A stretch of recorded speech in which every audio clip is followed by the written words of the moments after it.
Hello and welcome. Today we're going to pull back the curtain on digital marketing. It can feel like some kind of strange digital magic, but I promise you it's not. It's actually a super structured system. So let's dive in and take a look at the blueprint that powers pretty much every brand you interact with online. So let me ask you this. Have you ever been just thinking about something, maybe a new pair of sneakers or a trip you want to take, and then boom, an ad for that exact thing pops up on your social feed? It's kind of creepy, right? It really does feel like they're reading your mind. Well, the big reveal is it isn't mind reading. It's not magic. It is a very deliberate step-by-step process, one that's designed to figure out what you want, sometimes even before you do.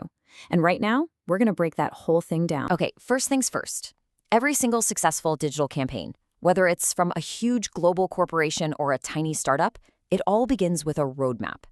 You can think of it like a blueprint for a house. It makes sure nothing gets missed and everything is built on a solid foundation. And this roadmap, it's got 7 key stages. You start by just looking around. That's the situation analysis. Then you set some really clear goals. From there, you figure out who you're talking to, build a strategy, plan your content, and then you execute. But, and this is the crucial part, it doesn't stop there. You're constantly monitoring and tweaking things to get better results.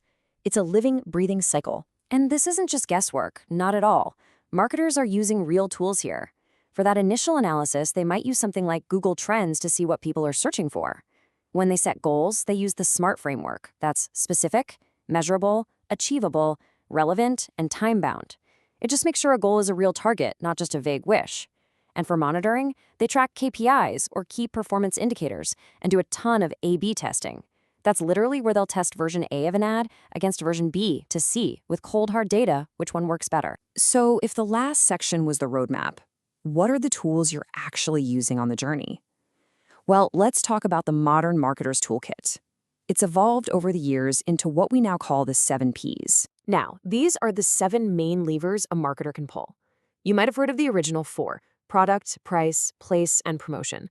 But today, in our digital world, we've added 3 more that are just as important: people, process, and physical evidence. And this is where it gets really cool, seeing how these play out online. Take product.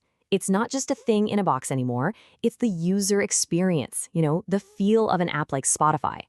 Place isn't a physical store. It's a website or an app store. People is that super helpful online chat support agent. Process is that ridiculously smooth one-click checkout on Amazon that's almost too easy. And physical evidence, that's all about trust. It's a clean website design, and maybe most importantly, all those customer reviews and ratings you read before buying anything. Okay, so we have our roadmap, we have our toolkit. Now for what is maybe the most fundamental strategic choice a marketer has to make. How do you actually connect with a customer?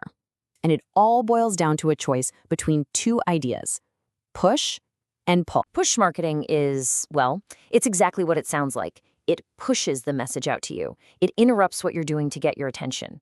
Think about those banner ads on websites, promotional email blasts, or those YouTube ads you have to sit through before your video starts. The goal here is simple: immediate awareness. Pull marketing, on the other hand, is the total opposite. It doesn't interrupt you, it tries to attract you. It's all about creating valuable content that pulls you in when you are already actively looking for something. This is the world of SEO, search engine optimization, and content marketing. You find them, they don't find you. So let's put them side by side, because the difference is huge. Think about your role. In push, you're a passive receiver. The brand starts the conversation. But with pull, you're an active seeker. You're the one who starts it. This is why push is great for short-term buzz, like a new product launch, while pull is all about building a real, long-term relationship and a brand people trust. Yeah, a perfect way to lock in the idea of push is with this quote. It's all about pushing the message to the customer, even if they aren't actively seeking it.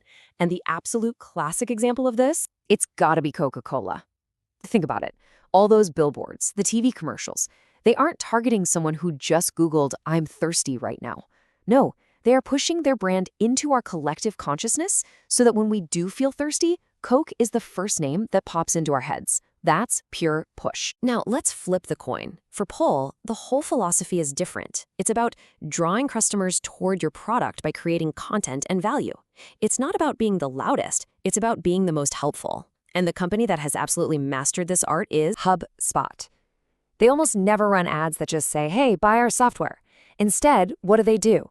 They create thousands of incredibly useful free guides and blog posts about marketing. So when people are searching for help with marketing, they find HubSpot, they start to trust them, and eventually they become customers.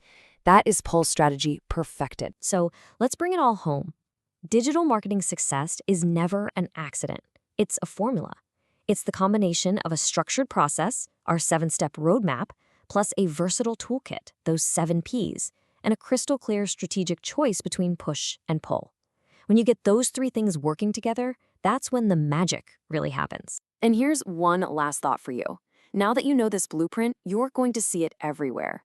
So the next time an ad catches your eye, just take a second and ask yourself a simple question. Am I being pushed right now, or was I pulled here? The answer just might surprise you. Thanks for watching.